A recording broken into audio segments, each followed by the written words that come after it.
Have a seat on your porcelain throne. It's time to talk some shit on the Powell Movement.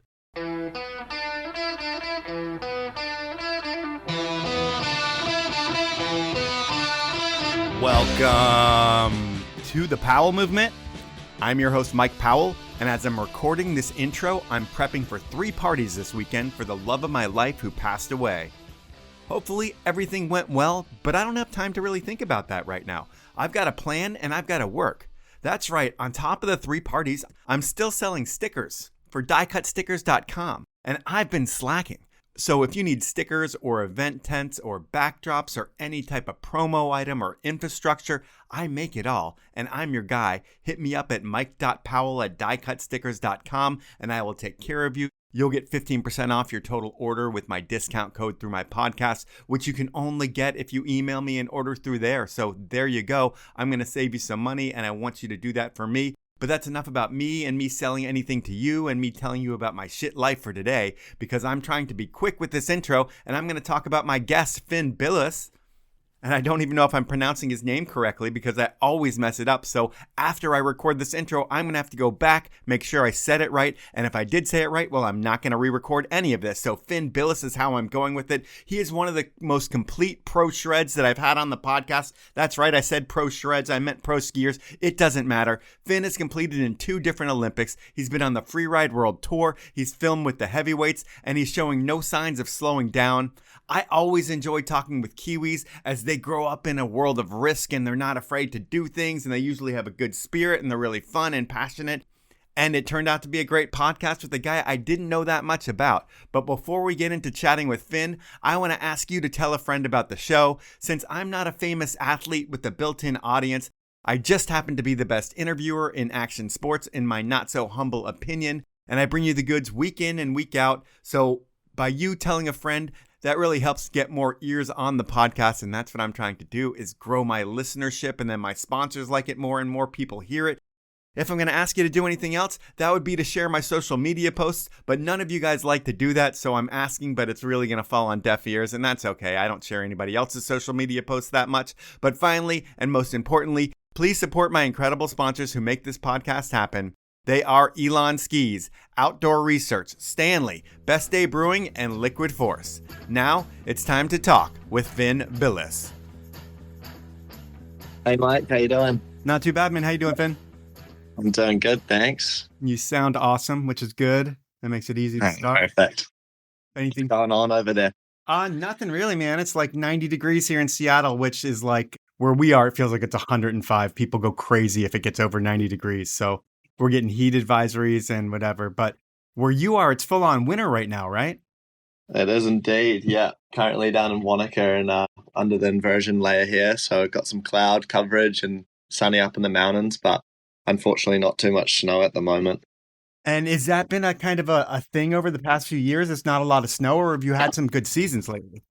We have had good seasons. I'd say it's just been more erratic with the kind of weather and storm cycles have been coming through. We've been in snow late in the season, and then seems like the whole winter's kind of like shifting back a little bit. And then when that comes in, it's dumps with snow, and then wind comes in, and yeah, they're all like windows for really good quality skiing have seemed to be getting shorter and shorter, unfortunately. Yeah, I mean, I would think when you guys do have a big storm, when you think you'd have powder days for a long time, it's not. It's like a few hours, and then the weather changes and everything goes to shit so quick there. Yeah, for sure. The powder panic's real in New Zealand because of that. I mean, can you remember like 4 or 5 days from your childhood of like, wow, that was an incredible powder day, and other than that, you didn't have that many? Yeah, I don't know. It's on and off. I think like growing up here in New Zealand, you kind of like learn to just kind of roll with the punches a little bit. So, yeah, you get good days, and then sometimes you got to head to the coast and go surfing and wait it out. Well, it's not quite as good. So we're pretty spoiled, I think, with multiple activities to do down here. Well, it's like that's why the Kiwis have done really well on the Freeride World Tour circuit, it seems like, because at most of their events, they don't really line up with great snow. And all the Kiwis are used to that their whole life skiing. And then they go to these events and it's like, well, we've always skied shit, so it's not a big deal to us. Yeah, for sure. I feel like we're all pretty used to skiing hard pack. And so when it does snow more than 10 centimeters, everyone goes and loses their mind. Yeah. What's a day in the life of you right now during your winter? I mean, are you going up every day? Yeah, pretty much. We're kind of in the midst of filming a project that's kind of going right through this year. So, I mean, we're still trying to get active and film as much as we can, even if the conditions are subpar. But yeah, up the mountain most days. And then if the weather really turns to custard, then usually go off to the coast. My brother lives on the east coast of New Zealand. So go over there and try catch up with him and get some waves. Nice. And when you think about it, how many days in a good New Zealand winter are you on snow? Oh, good question. I don't even count. So yeah, I mean I've got up there by like 2 or 3 days off in a week, and so I don't know if you put all that together, then you can figure it out. I don't know. I mean, how long's your season? I don't even know. It's not like one of our seasons, but you get our season as well. So I'm just trying to think if you do like 50 days over there, then you come over here and live like the endless winter because you do that, right? Like you're going to be in BC a lot and living in the North American winter and then have your winter as well. And like there is surfing, but that's when you can get away when you're in New Zealand because the rest of your life is winter, right?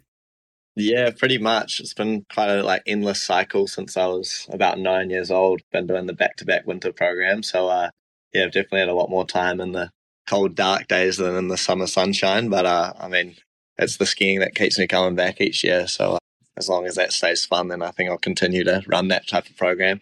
But I mean, like in the terms of getting your 10,000 hours at a craft by doing the endless winter that you do, I mean, if you're getting 50, 60 days in New Zealand, you're getting 100 days in the US, you're not counting at all.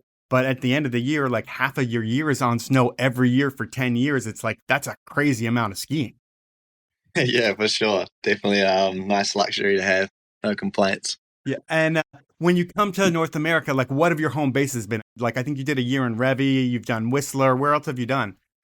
So I've kind of been doing the Canadian program for the last like 3 seasons. I was in Whistler this past year, Squamish the season before, and then based out of Revy that season prior.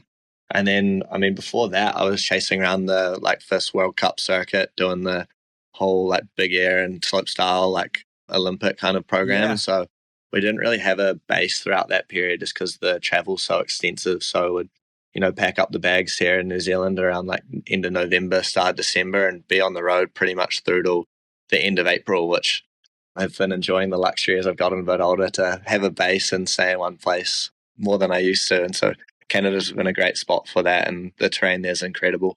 And when you think about it, like the way that you've traveled and how you've done things, like you have all these different circles that you've traveled in. So you've got that base of people that you traveled with for all the contest scenes. But then like when you're in Revelstoke, who is your crew in Revy? We have like a pretty solid crew of Kiwis that were based out there and kind of always have, to be honest. There's like a 2-year working visa that you can get as a New Zealander. And so I think a lot of people jump on that program, head over there and work in, ski shops and at the restaurants. And so had a good like local community of people over there, and then was riding with Ben Richards quite a lot. He's one of my good buddies from here who's also been based in Canada. Craig Murray's over there too. And then we've got like some of the local crew. Ben Hume was out there. I was skiing with Logan Pahoda a bit this season. So, I mean, it chops and changes each winter, just depending on who's traveling and who's got their visas. But yeah, that's kind of seems like there's always Kiwis and like a homely crowd over in Revelstoke and Whistler. When you think about the Whistler crew, who's your crew there? Is it all Kiwis there? Or are you hanging with all like the legendary locals that you hear about in Whistler, like the Pettits and people like that? I cross paths with them. I wouldn't say I'm hanging with those too much, but yeah, it's kind of more like Kiwi crowd and around there. We, jump in and out of Whistler and like Revelstoke still quite a bit, like going on film trips and whatnot. So yeah, it really just depends on what's on the cards for the winter and who shows up. But I mean, I'm still riding a lot of like park throughout the season as too. So I mean, when you're in the train park, it's a usually pretty similar crowd, and I like to ride with a bunch of boarders over there as well. I've always like enjoyed the way that they ride the mountain. So yeah, riding with skiers and snowboarders, like both local and Kiwi crew. Do you ever run into the Whistler legends, the people like Shane Zox or Mike Douglas? And are you versed in the history of skiing? Like when you were a kid, did you watch all like the Poor Boys and all the shit that was going on underground in the ski industry? Yeah, I think so. I mean, growing up here in Wanaka, I was exposed to that at such a young age. I was a little whippersnapper running around Snowpark, New Zealand when that was in its heyday. And so during that period, you had like Mike Douglas was coming down filming the Salomon Freeski TV episodes. And that was kind of right in that heyday of like Bobby Brown, TJ Schiller, all those guys. And now to kind of like see them in their chosen avenues. I see TJ coaching these days, and then bumped into got to do a couple trips with Mark Ebner last season as well. And so pretty amazing to have those connections and kind of do that full circle, of sitting there idolizing them and their lifestyles and then kind of go on trips with them now is pretty surreal. Yeah, and it's so much harder for you because, you think about all these names that you're throwing out there, and the one thing that they have that you don't have, and it doesn't matter how good your skiing is, but you live in New Zealand, a lot of them are in North America, and when you live in New Zealand, there's not as many skis sold there, and maybe the brands aren't really located there, and you're not really going to be a feature athlete with a lot of brands unless you're winning everything. And did it make it so much harder to get to the next levels in skiing because of where you were from? It's hard to say. I think, growing up here in New Zealand, we definitely have a smaller industry, and it seems like you have to go offshore if you want to make it a viable career longer term. I think for me, I was really lucky given that I have parents that are from overseas. My dad's from America and my mum's from England, and they met here in Wanaka, 35 years ago. And that kind of opened up the opportunity for me to go overseas from a young age and get to travel and see the whole world and the industry over there. And I think you kind of realize quickly that, to be a professional skier from New Zealand, it's going to be an expensive endeavor and you got to be pretty committed and have skin in the game. And so I think for me, getting to go over there and then now having the support of different sponsors, you kind of have to reach that global level with those partners to be able to travel and to go to all those amazing opportunities. And what's crazy, what you said in there is where your parents are from, New York and England. And it's neither skiing meccas by any means, but they're ski bums. And they decide to go to a place that, there's great skiing there and there's surf as well, but it's not the first place anyone thinks that they're going to go move to be a ski bum. So how did they ended up there just to ski and then they met each other? Yeah, so my dad actually, his background is as a mechanical engineer, and he was living, I guess, that more conventional American dream lifestyle, and kind of maybe had a quarter-life crisis and had the job, had it all set up, and was just not that happy with kind of where it was at. And so, went traveling and ended up down here in New Zealand as he was interested in adventure sports and had a good friend that was down here. And that coincided with my mum traveling, kind of exploring her roots. Her mum lived in New Zealand, and so she was down here. They both met in Wanaka, and it was a small town at that point. I think there was only about 5,000 people here, and they fell in love with the place for the mountains and how close the proximity is to living right on the outdoors of your doorstep. It's pretty much any activity you wanted to do was right here, and they've made a kind of life within the mountains now. My dad shifting into becoming a mountain guide and a heli ski guide. And then my mum's a midwife now, but also an avid skier. And so I think for them, it was, the skiing had a big allure, but the just general attraction of how many different activities you can do right off your doorstep with limited amount of people around was really what made this place attractive. And it seems like that place encourages risk. If you want to be an adventure traveler who doesn't want to have to sign waivers and can go do a lot of stuff where you could die, they want you to do it in New Zealand first, then everywhere else. Something like that. We don't have to sign away the liability risk like you do in the States. But so often you're doing activities here with not many people around, and it kind of forces that more primal instinct to, rely on the people you're around and rely on yourself. And I think that builds a different type of skill set within a person. And then where you grew up, is it right on Lake Wanaka, or are you in the dirt roads outside of town? We grew up in a place called Hawe Flat, which is about 15 minutes out of town, and in the dirt roads and the farmlands kind of surrounding Wanaka. And it was such a cool place to grow up. You got ample amounts of room to ride your bikes and run around and be a little maniac. So I was pretty lucky to grow up out there and have shifted into town now that I'm a bit older and want to be closer to the mountains and closer to town. But it was such a great place to grow up. And is New Zealand one of those places like Australia where there's so many different kinds of bugs and animals that can kill you at any time? No, somehow we didn't get all the little creepy crawlies that can ruin your day over in Australia. It's we don't have anything really when you go out camping, which is a nice luxury. Yeah, that is really nice. So you were born into the ski life, and your parents, they definitely are into it, so they're going to put you into it. But in terms of other stuff, before we talk about you and your brother skiing, were there other sports that you guys were into, or did you know that skiing was the thing early on? I think for both, my brother and I growing up here, like most Kiwi kids, you kind of just did a big range of different activities, we were skiing on the weekends, but we're also playing rugby, playing soccer. We were getting into surfing as well, kind of like around the age of 7 or 8 years old. And trail running, mountain biking, pretty much any sport, you name it, we kind of like dabbled in. So that was pretty cool to have access to that around here. And then I think as I got older, the attraction to both skiing and surfing stood out a bit more than those other sports, and has been continued to draw me in as I've gotten older and continue to live that lifestyle. Okay, so it's you and Hank. How much older is he? He's 2 years older than me. And is it the classic older brother situation where he's the bigger brother and he's always going to win, especially when you're growing up and he's like the bully almost, but also like loves you and is going to push you and shit like that? Yeah, I think so. I definitely was just trying to do like everything he was doing as I was younger. And I think as we've gotten older, we've kind of gone down our own paths, but it's definitely still like that a lot of the time when we're skiing or surfing together. We're always just giving each other shit. And personality differences, is he kind of the more loose one and the more like party guy between the two of you? Or are you like that as well? I think, Hank's definitely a bit more of like a loose operator. I think I'm a bit more calculated in my approach, but yeah, I don't know. His life's really changed, I think, throughout the years, and he's prioritized different things. So yeah, tough to say. I mean, when we're together, it feels really similar in the way that we go about things, but I think we've carved out pretty different paths in our lives now. Yeah, and there's definitely like a crossroads, like where you guys were doing all the same shit in your skiing, and we'll talk about it. And then there was like a hard, almost break in it. But before we even get there, it's like you and you're chasing your brother all over the mountain. But in New Zealand, I would think the scene is pretty small. And when it's small, does everybody know the Wells family and everybody in the Wells family? Yeah, for sure. I mean, here in Wanaka, we've kind of been riddled with all these different brothers within the ski industry. It started with like the Wells family, and they crushed it and paved the way pretty much for all the professional skiers here in New Zealand. And then, the Porteous brothers, Hank and myself, the Harringtons, there's so many families from this town that have kind of gone on to creating lives around skiing. And then, yeah, you drop all those names. And then Craig Murray's part of that crew too, given he's not one of a set of brothers, but just the people that you grew up with are all these names that are just insane. Were you like the youngest of all those kids? I guess like the Porteous brothers are around similar age.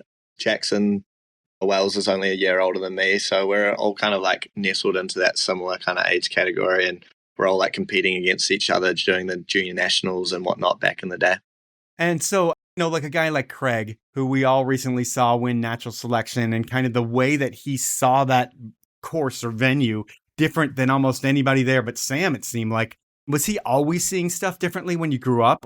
I mean, Craig's always had an incredible natural ability in the mountains. And I think growing up a bit further north and here up in Canterbury, they're exposed to some large terrain, and the way that Craig skied that venue at natural selection this year, I think reflected that, he found transitions that other people couldn't see. And I mean, it's so cool to see him rewarded for that. I thought it was such an amazing display of skiing from both Craig and Sam and the whole entire field at that event. And like if your style of skiing were to go into that event, it would be more tricks and less like finding those insane gaps that people didn't see, right? Like you would be spinning off more stuff, and that's how you would try to win the event, like kind of like Colby and some of the other guys? I'm not sure.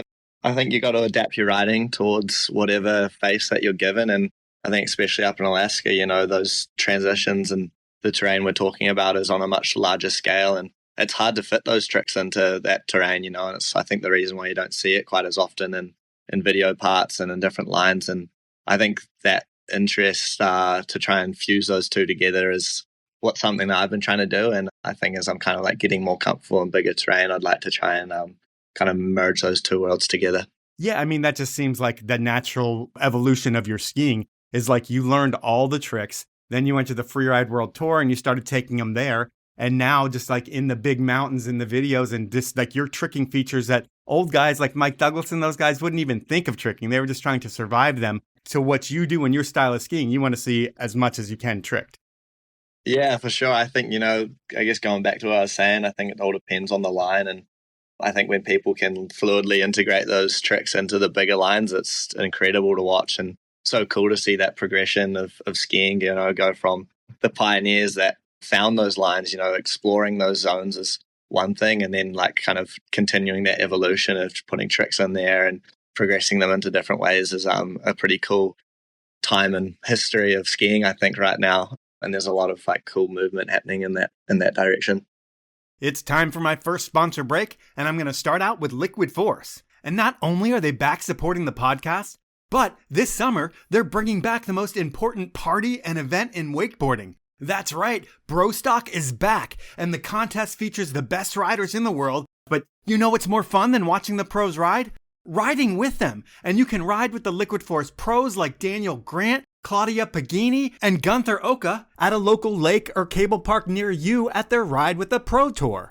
And while Liquid Force is doing all these great things to build community on the water, they're also on the forefront of product innovation. And if you're a foil frother, you're going to want to check out the new FuseLock foil system. Wake surfers are going to love the all-new Ace and Synchro offerings. And the 2025 line features fresh boards, rad graphics, and more comp vest colorways than ever before. Park to boat to foil, Liquid Force has gear for every rider type, whether it's boat, cable, foil, or surf. To find out more about the events and the products, head on over to liquidforce.com. And when you see something you like, put it in your cart, and when you check out, enter the code POWELL15, that's all caps with no spaces, and you will save 15% off your order. Liquid Force, feel the pull.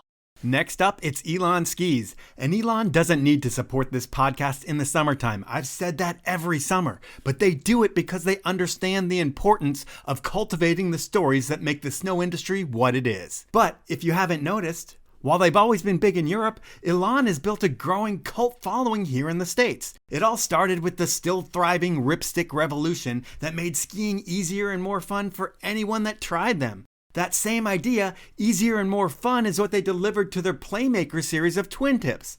How does Elan deliver a better ski experience? Well, it's all about using the best materials known to man. And that's no joke. This is the same Elan that's known for building award-winning luxury yachts. So they never cut corners. And the fit and finish is better than anything else on the ski wall. Seriously, if you pick one up and you look at the edges and you see those seams of glue on all the different skis, look at Elan's and you're going to see a seamless pairing because they do take that additional time to pay that attention to detail, and it's awesome. And it makes everyone feel like they're making pro-level turns.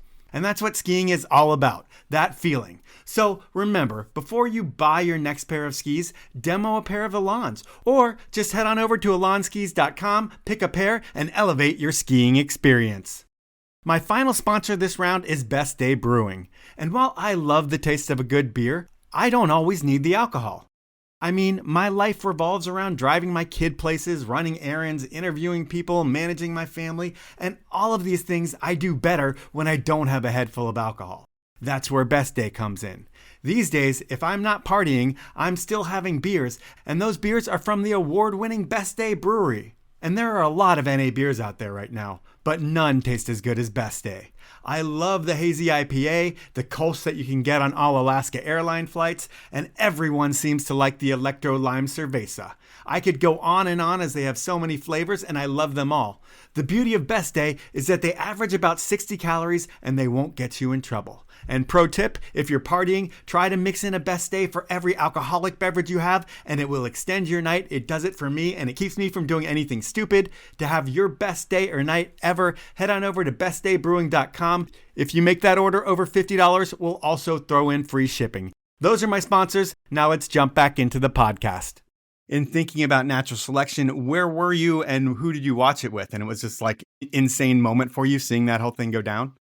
Yeah, for sure. I mean, like watching the snowboarding throughout the years, it's always, been a dream to see the skiing get included and to hear rumors of that kind of like starting to pop up throughout the last year, and then to see it all kind of unfold and on such a grand scale, being up in the Tordrillo range in Alaska. I mean, there's almost no better place to do it. So yeah, I was in Canada when I was watching that. I actually got to go on a film trip up there with Marcus Eder just after they'd run natural selection, but the broadcast hadn't come out yet. And so we were flying above the zone where they competed on priority one. And so we could see all the lines that they'd done from the week. And it was pretty cool to, be with Marcus that week after, and he had such an amazing showing and performance on that. And so it was cool to see all the riding and the results kind of unfold. Yeah. When you think about you growing up and the crew that you skied around, I mean, it's an all-time crew. And I would think your skiing, just chasing all the people that you're chasing, just gets elevated and elevated and elevated. But when you're one of the younger ones, are you the one guinea pigging stuff? And are they kind of peer pressuring you into doing dumb shit? Yeah, for sure. I think we all done our fair share of guineaing and doing stupid shit along the way.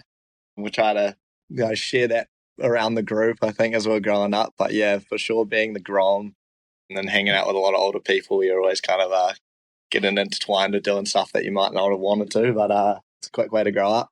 Yeah. You guys ever get in trouble when you were younger? Was it all like good spirited fun and no one really thought you were the terrors of the mountain? Oh, there's just the usual stuff, nothing too major. A lot of ski patrollers getting pissed off at you, cutting things out and jumping over the top of things that you shouldn't. But yeah, we were actually discussing that the other day of just kind of like some of those traditions of being a grom back in the day. It's gotten a lot more PC, I remember like definitely getting grommy beats just because for no other reason than just being the youngest one in the group. And it's pretty cool to see how supportive the whole like industry is these days. So it's definitely shifted a lot. Yeah. And so the North American summer was your winter. So did all the pros come lap your parks when your winter was going on and like you could see the best of everyone in the world during your winter? Yeah, for sure. I think like especially in that late 2000s, early like 2010, 2012 kind of period, that was like Snowpark was just firing at that time. And I mean, all of the big brands would come down and shoot their new catalog, and like Travis Rice was coming down to do shoots.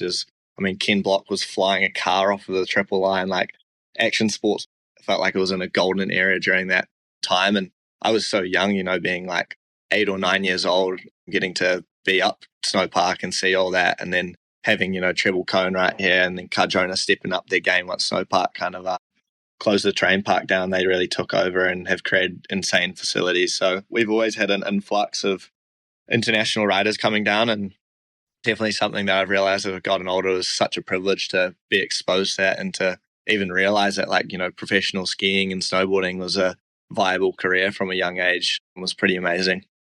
And so you were talking about Ken Block bringing his rally car up onto the hill. That's the difference between New Zealand and everywhere else. Like that shit doesn't happen anywhere else, right? Yeah, not at all. And like, I don't think you can get away with that these days, but yeah, there was some rogue shit going down back in the day for sure. You're 9 or 10 and all these things are happening for you. And when you start competing and Hank starts competing, I would think things start happening for him first, or at least he starts seeing success first. When did that happen for him? How old was he? Hank would have been, probably around, he was doing the like qualifying circuit for the Freeride World Tour, Yeah. I guess simultaneously to when I was competing in the like slopestyle and Olympic world. And I think he qualified for the Freeride World Tour, I think back in 2018. I think that was the same season that I was at the Pyeongchang Olympics. And so, yeah, we both kind of, I guess, going down like a pathway in professional skiing throughout that period, but in just different disciplines. So, yeah, I guess it kind of happened more simultaneously than separate. Yeah, I mean, when you think about how you guys came up, it's like everybody skis everything in New Zealand, like pipe, slopestyle, big air, big mountain, and everybody does everything for a while. But for you, when does it become where you have to specialize? Because I know half pipe is one of the things that you're doing, and you like did some World Cup half pipe events, I believe. But when do you realize that like you're not going to go anywhere in half pipe and you need to specialize in slopestyle, and then big air can be something you do on the side? Yeah, I think like, growing up here, you're kind of encouraged to ski all different disciplines because we have the terrain for it. And so naturally, I just kind of gravitated towards putting energy into all those different disciplines. And then as I started competing more, especially more on like the international scale, I started to reach those crossroads probably when I was about 16. I remember having the like first decision to make around it as I'd qualified for the Youth Olympics for like slopestyle and halfpipe, but then it was also at the same time as the Junior Freeride World Championships. And so they were like overlapped, and that was like the first decision, I guess, that I had to make as to like which direction to go. And honestly, it didn't feel very weighted at the time, but now looking back on it, that kind of set me down that slopestyle and big air pathway that I took. And then it's been cool to kind of, I guess, go full circle on that and put some more time back into freeride later on in my career. Yeah, because Hank does the junior freeride worlds that you don't do because you're doing the junior Olympic stuff, and your world shifts. That's the big crossroads that I was thinking about earlier too. So this is like 2016. The big push for you is to make the 2018 Olympic team. And if you're to do that in the United States, there's like 15 dudes competing for 4 spots, and it's like really cutthroat, and it really sucks, I would think, for number 5 through 8 who could probably make it, but they don't because we only have 4 spots. What's that like in New Zealand? Are there a shit ton of people that can make it? or are there just a few great guys that can compete on that world stage? Yeah, I mean, it's less competitive than, say, like the American team or the Norwegian team. However, they've still got such depth within our kind of like nation. I think being such a small country, those Olympic teams, I mean, they were our best Winter Olympic showings that we've had. And I think that's going to continue to rise, as like looking at the younger generation that's coming through. I think these next Olympic Games are going to be pretty incredible for the Kiwis. And so, yeah, it's still really like difficult to make it into those teams. But yeah, I think probably less so than being on the American squad. But when you're on the American squad and you make the Olympic team, no one really knows who your name is or anything unless you win Olympic gold. And then they know who you are for like a month and then they forget about you because our culture is like there's just something new every 5 minutes. When you're an Olympian in New Zealand, is that like a huge deal? Like all of a sudden do you become like a national celebrity or a national known person? No, I don't think so. It's definitely a much bigger deal to be an All Black in this country. I think I'll tell you, America like glamorifies the Olympic tag probably more than Kiwis do. I think it's a really cool experience to be a part of, but maybe not one that everyone's going to like hold on their mantelpiece forever, to be honest. But I quite like that kind of approach to it, and looking at more for what it is and the experience of it than to, I don't know, have that in your bio or your description. That Olympics, you go there, you don't have the best showing by any means. I think you get 13th, which means you don't get in the finals, which is probably a bummer to you. But you're on the Olympic stage, which is probably something to check off your list of like, if you're going to go that way, you want to go to the Olympics. What's the highlight of going to Korea for that Olympics?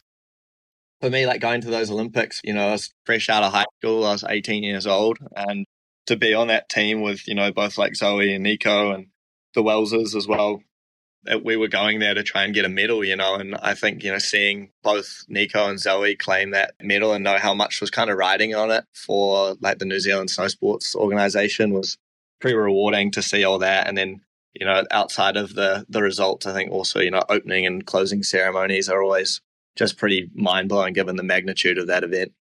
So were you able to stay for the whole time? Like with some like Americans that I talked to, they're like flown in and flown out. But did you get to actually compete and then have like the week in Korea to see everything and go to events and stuff? Yeah, we had a lot longer in Pyeongchang than we did in China. Like, I guess it wasn't a COVID year and we could stick around. And so we did like Slopestyle, I believe, was early on in the program. And then we got like a week of getting to hang out and watch a bunch of different events, which was such a cool experience to be surrounded by so many people that were at their like peak of their sporting careers, and like seeing their different approaches to how they go about life was pretty cool. And watching people perform, it's life-changing moments going down every day. So yeah, that was definitely a pretty wild experience to get at such a young age. And when you are in that Olympic village and Olympic venue, I mean, when people's events are done, are they partying and throwing down because like their 4 years of hard work are finally done and they can do whatever they want? Yeah, for sure. I remember Red Bull had set up this kind of like club, like bar outside of the Olympic Village that athletes could access if they had this like Red Bull band. And it seemed like pretty much the whole free ski and snowboard community just gravitated towards that bar as soon as the events were over. And so it's pretty fun. You'd go in there and each night there'd be like a few more people coming in from different sports. And by the end of it, it was kind of like the place to be and the hangout spot. And, people were winning Olympic golds and coming in there and letting loose after 4 to 8 years, however long it took them to like reach that milestone. So it was a pretty fun environment to be in. And when you're in that environment, that Red Bull environment, I mean, you're part of that brand. And being a Kiwi, I would think you need an agent to make money. It's probably a lot harder for you to kind of get in touch with these brands, although you could probably do it on your own. But I'm guessing you're not doing all the deals yourself. Is that right?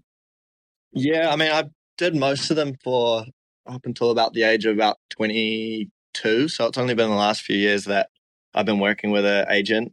But yeah, I think like learning to do a lot of those conversations and understanding how the industry works has been really beneficial to do that myself, like early on, and then to kind of have someone helping me out and not have to put a dollar figure on yourself. It's a nice luxury of having someone, to work with on that side of things.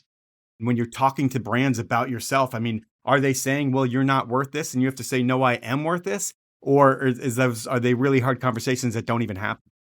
I think they're quite challenging if you're like representing yourself, because I mean, at the end of the day, I'm going to ski for free anyway. And so, any money feels like bonus money essentially. But I guess at that same point, it's kind of a catch-22, because you do have to put a value on the work that you're doing for these brands, and to have someone like come in and know what the worth is within the industry, I think has been the biggest help of like working with an agent or manager to kind of know where you stack up, I guess, against other like riders and people within the industry. Do you make more money with an agent or by yourself? Good question. I guess you're not having to pay a cut to someone if you don't have an agent, but I guess with that you'd expect the value of your contracts to go up by whatever the percentage is that you've got to pay the agent. So yeah, not too sure. It's hard to say, I guess, on that. And then do you make enough skiing so you have like a house and a car and stuff like that, and you're going to have like a future that skiing has helped build for you? I don't have a house, but I'd like to set up one day. But managed to get a vehicle here and just bought my first snowmobile actually over in Canada this year. So yeah, slowly tracking to setting things up, but it's an expensive endeavor when you're living between two hemispheres, that's for sure. Yeah, it totally is. And then after that first Olympics, I wanted to talk about contest highlights leading up to the next Olympic run, but really, you're not like a podium guy in contests that often. Was that frustrating for you, like traveling all around the world? And, you've got top 10 stuff, but I don't think you won that many things. And there was probably a second or a third in there, but is it frustrating when you don't get that many podiums? Yeah, for sure. I think those events, especially like the World Cup kind of circuit, there's so many talented riders that the depth of those fields is huge. And I felt like I had a really good run, following that like 2018 Olympics of making finals, and was kind of like pretty much making all the finals I was doing, but couldn't seem to quite step up to that like next leap onto the podium. I got like, I think a podium in that 2018 year in the big air here in New Zealand, and got into the X Games, got to do all those, but was never really like right in the limelight of those events. And I think, for me, it was so cool to be involved in those. But, at some point, there's only so many times you just get knocked down.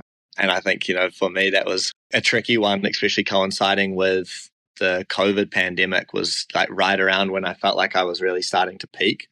And, being like 20 years old, kind of when that all went down, it was kind of right in that like peak of that slopestyle and big air kind of period. And everything kind of shifted throughout that time. And so I think that kind of led to a lot of changes within my life, both in skiing and my outlook as to how to go about things.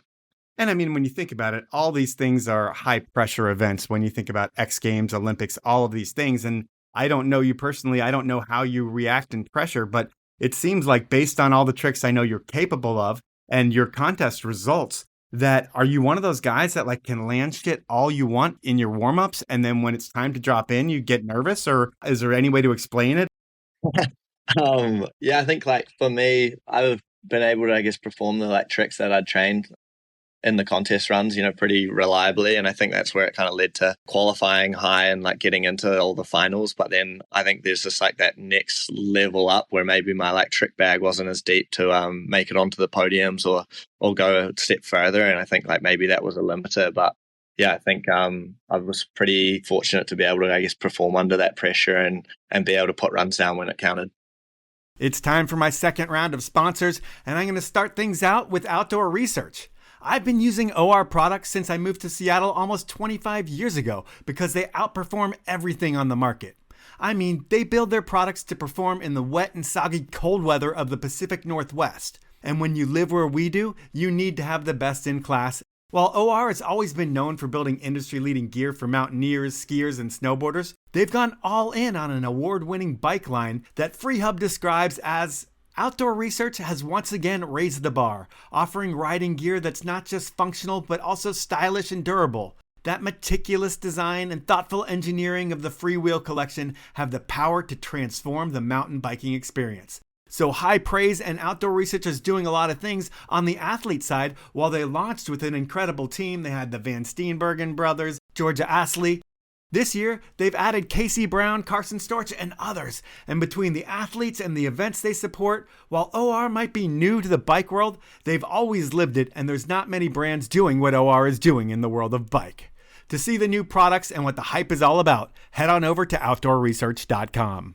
My final sponsor is Stanley, the iconic Northwest brand that invented the category of keeping things hot and cold over 100 years ago.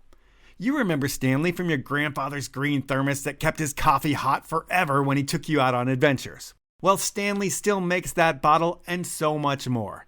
Think tumblers, water bottles, barware, camping utensils, coolers, vacuum bottles. There really is something for everyone at Stanley. And between the unique colors and the collaborations that Stanley's doing, there really is something for everyone in the Stanley line.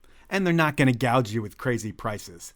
Stanley is the originator, and they pride themselves on providing you and me with the best products at the best value. And that value gets even better when you shop with my code. To use it, head on over to stanley1913.com, go shopping, and buy a ton of stuff because, like I said, this code is 30% off. It's the best deal that Stanley offers. And when you check out, enter the code capital P-O-W-E-L-L. That's Powell 2025. So no spaces in between that. Capital P-O-W-E-L-L 2025. That's where you get your code. Thank you very much for the support, Stanley. They make the best gear in the world. You've seen them everywhere. And if you don't have one, you definitely need one. Those are my sponsors. Now let's jump back into the podcast.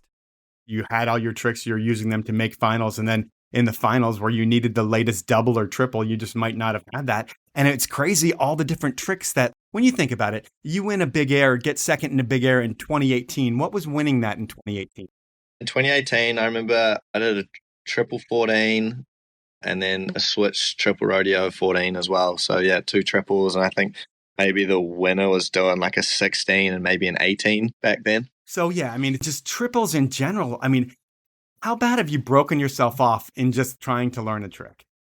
I've been pretty fortunate actually. I've only really broke my collarbone a couple times in pretty much my whole ski career, and then little tweaks and niggles there. And I guess maybe that coincides with not having the trick bag to go that extra step. I feel like I've had a pretty calculated approach to learning tricks, and I guess only tried new things when I felt comfortable with it.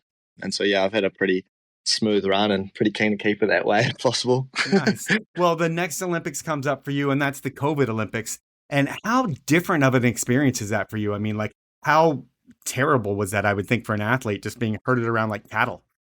Oh, it was wild. I came back to New Zealand in 2020 and March, when the whole world was shutting down, and then we've all had our own experiences with where you were and what you were doing when COVID struck. But for me, I was coming back from Switzerland, came here to New Zealand, and it was, felt like it was going to be a short period, but it went on for so much longer than we thought. And I don't think I left New Zealand until January that following year. And that was the longest I'd been home here in New Zealand since I was, probably 12 years old or something like that. So it was a lot more home time than I'd had previously, and was really nice to kind of, be back home and nestled in with family and community for a bit longer of a period. But going into that qualification period with the New Zealand Olympic team, and we had so many challenges, leaving New Zealand because we had such restricted border control, given we didn't have many numbers of COVID at that time.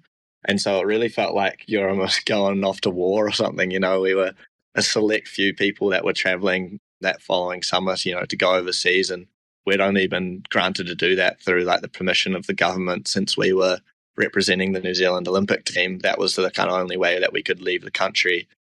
But, that was under very strict orders of, staying within our bubbles of our team and not being able to kind of socialize on that wider front. And then also after doing a hotel isolation for 2 weeks when we flew back into the country. So it was a really wild experience to do that as a 20-year-old, and you got into action sports and skiing. It was a pretty studious to be in that type of environment. And not the most pleasant environment to be in, but a pretty cool experience to kind of look back on and be like, whoa, that was really shifted things, I guess, in the mental side as well. Are you on empty planes and stuff just because they want everybody spaced out? Yeah, it was empty planes. We had copious amounts of hand sanitizer, face masks, the whole shebang. Oh man, that's so crazy. And then what's a highlight from the actual games? Were there any highlights, or were you just trying to get through it in the COVID day? Yeah, for me, I was fortunate to be granted the luxury of being the flag bearer for New Zealand at that opening ceremony. And that was such a huge honor and privilege to do that for our country, and to walk into, those huge opening ceremonies holding the flag. And I think Putin was in the crowd. It was a pretty wild experience to kind of be in that environment and to be representing our country, especially during such a bizarre and unique time given the COVID pandemic. Dude, everyone in the world was watching. Everyone, because there was nothing that you could do. You couldn't leave your house. So everyone in New Zealand was seeing you with that flag, because in New Zealand, that's like the lead news story is the flag bearers out at the Olympics, and that happens to be you. That's crazy. Yeah, man, I was stressing. I was never been so nervous to hold a flag in my life. Would hate to get that thing tangled or to drop it. Oh, that's so funny. So that Olympics, I think you do slope and pipe. That doesn't work out for you. And it seems like after that, you don't do any more FIS comps or FIS comps, and you pretty much are done competing for your career, it looks like. Were you just totally over slope and big air shit at that point? And it was like, let's get through the Olympics and then I can move on to the rest of my life?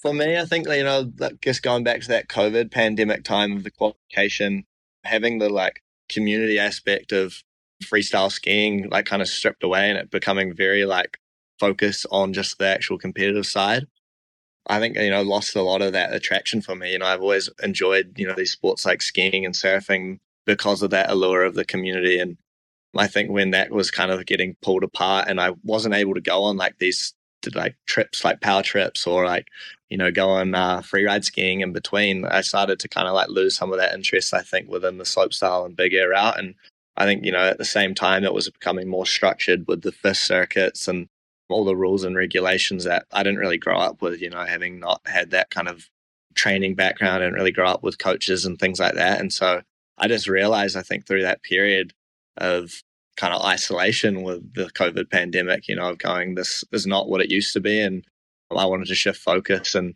that was also in the same time, right in that 22 Olympics, that was in February. And I think in March, I had the opportunity to compete as a wild card and won soft Freeride World Tour. And so I saw it as a really, amazing clean slate to kind of go all right, I'm going to put my heart and soul into these Olympics and try and do the best job I can. And had a good run, I felt like, there with what I had tricks in the bag, but wasn't able to, put it down in the manner that I'd hoped of myself. And so it kind of just seemed like once that happened, I was like, all right, I'm going to shift focus and just try something new with my career and kind of take a leap of faith into the unknown, and went into the more free ride and backcountry route.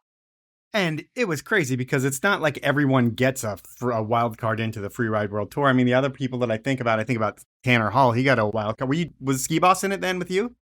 No, I think he was the year before. I think he was maybe meant to be doing it that season, but I think he was potentially injured. Okay, so you get this thing. So it's like you have a seamless transition into going into the next great thing that you can do in a ski career is to go to the Freeride World Tour if you're not going to compete on the biggest stage in the world, which you were with the Olympics. And the Freeride World Tour to you has got to be a totally different vibe of this is what skiing's all about. It's drinking beer after you're done in the parking lot and just sending it on the hill, right? It's totally different than the other shit. Yeah, for sure. I mean, especially coming straight out of the Olympics, 2 or 3 weeks prior, I'd actually got COVID as well, right after the Olympics. Oh, no. And so I was bedridden and then managed to get better and went straight on a Quicksilver van trip, traveling around with a bunch of snowboarders around the Alps, shooting some stuff for their new product line.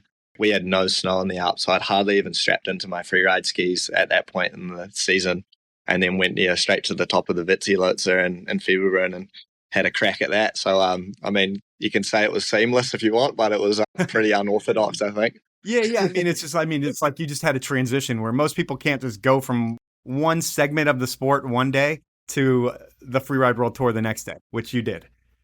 Yeah, I think going back with having my brother compete on the Freeride World Tour, I'd been pretty exposed to that as a slopestyle and big air skier. I know a lot of the Freeride World Tour athletes and had watched him do a bunch of contests. And I guess myself, having competed as a junior a lot in freeride and continued to do freeride contests here in New Zealand throughout my slopestyle and big air career, I'd kind of had that background experience, but I guess it was kind of on a smaller scale, and not many people maybe know that about kind of my career track. You're everybody's little brother, and they wanted you on the Freeride World Tour with them. Yeah, maybe. Thanks, Hank. Shout out. I could probably pick the highlight of the Freeride World Tour, but what was the most important event that you were a part of? Or in that one season or overall? Overall.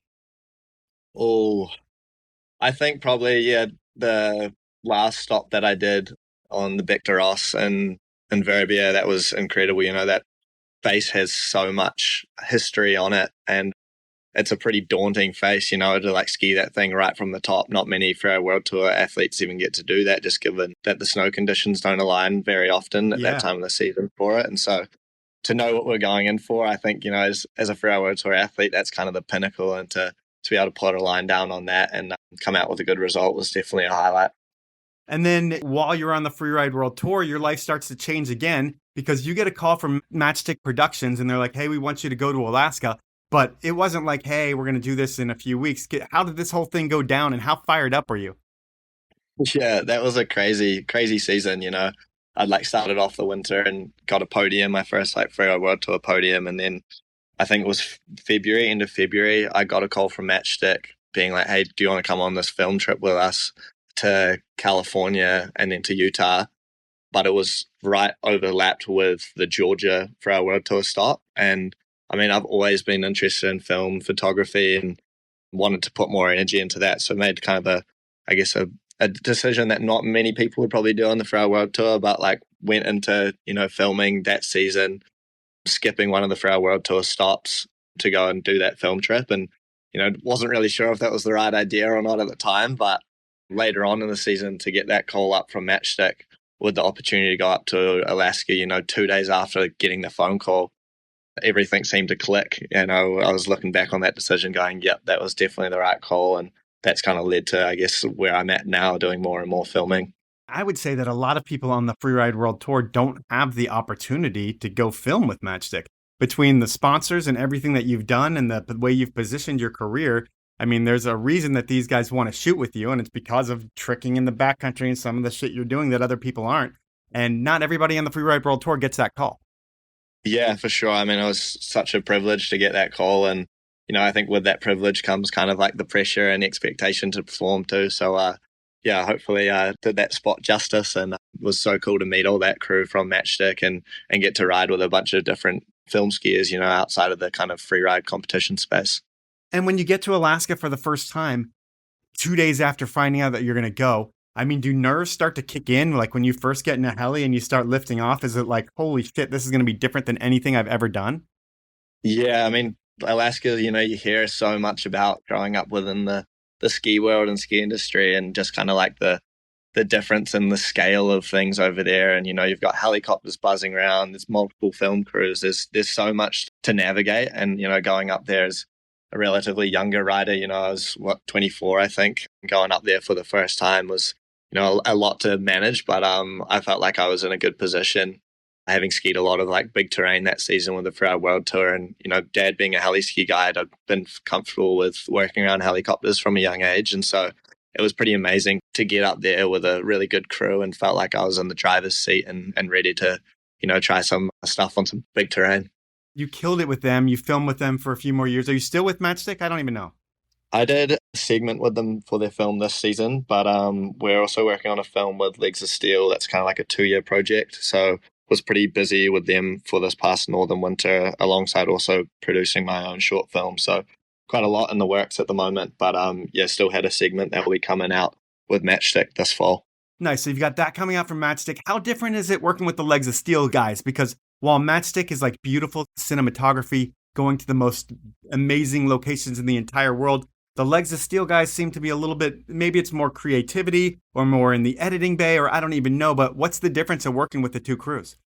Yeah, I think it's been so cool working with both the different crews and kind of seeing how they navigate and go about different ways. Matchstick being a lot more North American focused, and then Legs of Steel based out of kind of Innsbruck area and more European. That comes with just a whole different kind of dialogue and way of going about things. But the film we're working on with Legs of Steel has definitely been a much bigger production than I've ever worked on, with directors and a whole lot of things going on that I think will shine quite a different light on some of the traditional ski films. So looking forward to sharing that later down the track. So that sounds like it's kind of top secret, but not totally top secret? Yeah, something like that. Don't know how much I can leak, so I'll probably keep it on the more quiet side. All right. Well, I love all the product that those guys put out, so I'm sure that's going to be amazing. And we know where we're going to see you this fall. What are you going to be filming for next season? So you've got all these projects coming out now. Do you already have a plan for next year? Is it do you have film companies that you're filming with, or what's the deal? Yeah, so we're going to carry on that film with Legs of Steel right through the northern winter this season, and then that will be released in fall of 2026. And then I'm working on a short film we're filming here in New Zealand a lot at the moment. That will come out probably we're hoping to premiere it in New Zealand first, so in around like July or August next year. And then, the Matchstick film will come out this fall and probably jump on a few more film trips throughout the Northern Hemisphere this season. Yeah, not too sure what the season's looking like. Would love to try and get involved in some of the contests like natural selection if there was a spot involved in that. But I think otherwise just be looking to film throughout the Northern season and kind of see where things take me. Were you bummed not to get an invite? Like when you heard people were getting phone calls, were you like, hopefully my phone's going to ring? I would have loved to have been in there, but I think at the same time, looking at that riders list, everyone's so deserving of a spot, and to see the riding that went down, it was like, so incredible to watch that from the outside, and only lit the fire even more for me, to try and get in there in the future. All right. Well, that is our podcast, but I don't end podcasts with just talking about you. I do something called Inappropriate Questions, where we'll do more talking about you, but it's not me asking you questions. I get someone that to ask 3 questions, and I was able to get the winner of natural selection, also a very good friend of yours, Kiwi, guy you grew up skiing with, talking about Craig Murray, to come up with 3 questions for you. And Craig is going to jump into question number 1. Are you ready? I'm ready. Here we go. Wheezy here. Hope the podcast has been fun. I just had a few questions for you to hopefully go a step further down memory lane. It's been incredible growing up with you, all the good times alongside you over the years. Definitely grateful for all those shared moments. The first question, obviously you and Hank being your brother, which I'm sure you've talked about a bunch, were really close growing up. So I just wanted to hear maybe the worst thing he did to you, something that stuck with you or scarred you maybe growing up in the Hawaii Flat House. There we go. What's the worst thing your brother did to you that scars you and you still think about? You wake up at night crying. Oh, good question. Just trying to rack my brain on that one.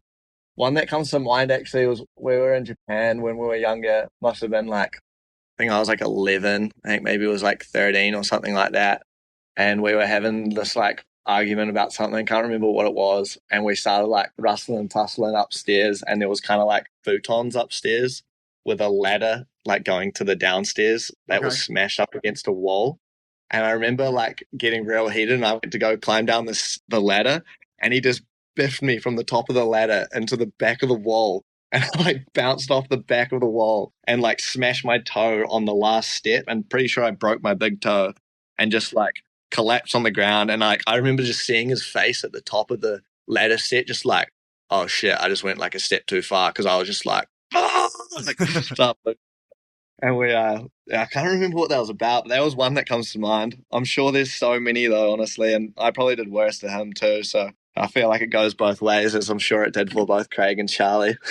I mean, do you guys like get in full-on fist fights with each other, like not punching in the face, but really fighting? No, not anymore. We're pretty lovey-dovey these days, but for sure when we were little rugrats, we were always giving each other heaps of stick and probably having a few scraps.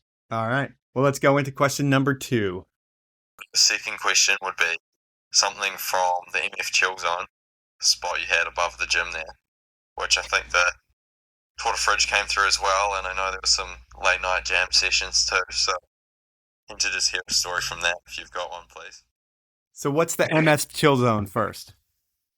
MF Chill Zone was kind of my old flat that I lived in with Hunter Powell, who's a filmer that I still work with a lot now. And he's around similar age. And then Ben Richards, who's also competing on the Freeride World Tour, one of my close friends. We used to live together for about 3 years, and they were Wanaka, has become a pretty affluent little ski town, and there's a lot of nice estates, but somehow we managed to probably get one of the more scrungy accommodations in town for our first year flatting when we were probably like, 19, 20 years old. And we had this spot that was attached to a CrossFit gym. And so every single morning would wake up to like the sound of weights dropping, like big CrossFit weights, and like hectic music. It would be like Pitbull and like Nicki Minaj playing at like 5:30 a.m. And you'd like come out and just be like so out of it, being like, oh man, pretty hectic playlist this morning. But one of the memories from that first place was, I think it was one of my friend's birthdays, and we'd had this party around there that was, I think, meant to be probably like, 20 people, 20 mates or something like that. but it coincided with, I think it was after one of the New Zealand like freeride contests, and the word got out, and the 20 people quickly turned into like 70 people, 70, 80 people, and the party started getting pretty out of hand. And I remember at one point there was like, we'd got onto the roof of that like accommodation that we're in. That was also the CrossFit gym, and like the roof must have been overloaded. But because after that party, they're like, every time it was windy, you'd hear the craziest creaks within the roof. I think we might have like damaged the roof of that place pretty good. But yeah, that was a one to remember for sure. Definitely some funny times in that, and lots of good parties. All right, here comes your final inappropriate question.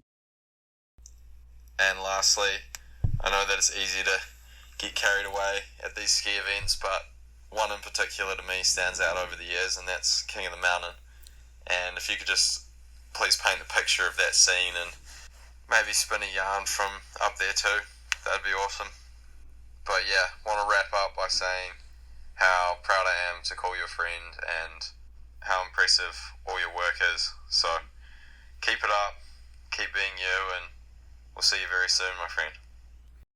Oh, thanks, Weezy. That was a nice couple of questions, and reciprocate that energy right back to him. It's so cool to see what Craig's done throughout his career, and especially this year. But I guess going back to his question on King of the Mountain, that is an event that has been run for a fair few years. Started off kind of with a smaller crowd and erupted into a pretty huge, like over 100 people going up to the lodge at Mount Olympus for a weekend away from reality, essentially. And what would go down would you'd be assigned into teams, kind of inspired a little bit by the game in NA, and you'd be put into a team, one being team suits, so everyone in kind of like business attire, and then one team construction, so high-vis vests, hard hats, all that type of carry-on. And then a pretty rogue one was Team Shrek. And so if you're in Team Shrek, you just have to get completely painted green. There was like this huge bulk bucket of green face paint that you'd just get absolutely lathered in. And you'd start off on the Friday, a few beers being involved naturally here in New Zealand.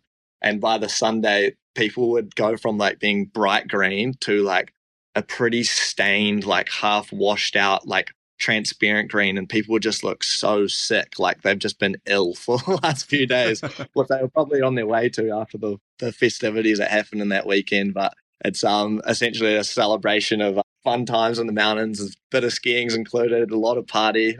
The phone seemed to disappear for the weekend, and just antics go down. Everyone's pretty like talented skiers and snowboarders, so the level of riding's probably a bit too high for the amount of alcoholic consumption that goes down during those weeks. But super fun event, and I think like really cherishes that kind of energy of the Kiwi spirit, of not taking things too seriously. I remember one year, I think my brother had a broken ankle.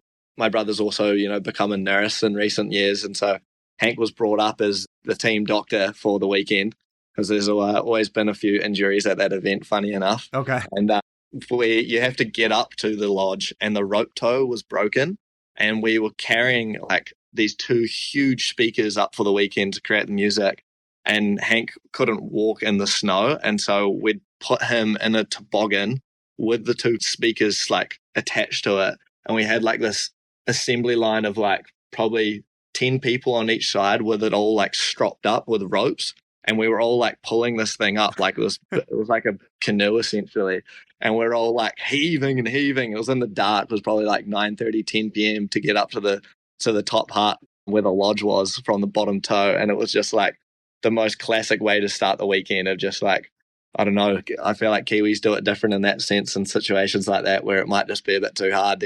Everyone was up for it, and many hands make light work, as they say. You guys just get it done. Well, that is Inappropriate Questions, and that's our podcast. In your career, it's really amazing because you've done it all. I mean, you're a contest kid, and you're brought up by Hank and the Wells brothers and the Porteous brothers and Craig, and you had so many different people around you to help mold you. Then you had your Olympic run. Then you get on the Freeride World Tour. Then you graduate from that into filming, which is like everybody's dream. And now you film with one of the biggest companies in the world, Matchstick. And now you're doing your own projects, and you've cemented a legacy that's not just contests. You've done it in every level of skiing. Not too many people can say that. I thank you for sharing your story, and I thank you for your time. I appreciate it, Mike. Thanks heaps for having me on the podcast. It was funny when we started that, I wasn't actually sure if we were on the podcast or not yet. I was like, oh shit, I think we're doing this. So that was time with Finn Bilous, and I love stories like this, where the younger brother is part of the crew, but he's also the punching bag. But having to chase all the bigger and better kids around helped make Finn one of the best, and he's still killing it in an industry that usually spits out competition athletes. But when Finn got done competing, he went and started competing again in a whole different venue. And then while he was doing that, he found the film world, and now we can see Finn every fall on the big screen. That's the podcast. At this point, I'm going to get back to party planning, and I'll have a full report for you next week on Angelapalooza and how everything went. I had some really cool surprises up my sleeve, and I had people come in from all over the country, and I'm sure just seeing them probably made me explode into tears. So it's going to be an interesting recap next week. I'll try to keep it brief, but you know me, I kind of drag on and beat a dead horse because that's what I do with this podcast. But until next week when I talk to you, review me wherever you listen to me, and please support the brands that make this podcast happen. They are Elan Skis, Outdoor Research, Stanley, Best Day Brewing, and Liquid Force. Have a great week, everyone.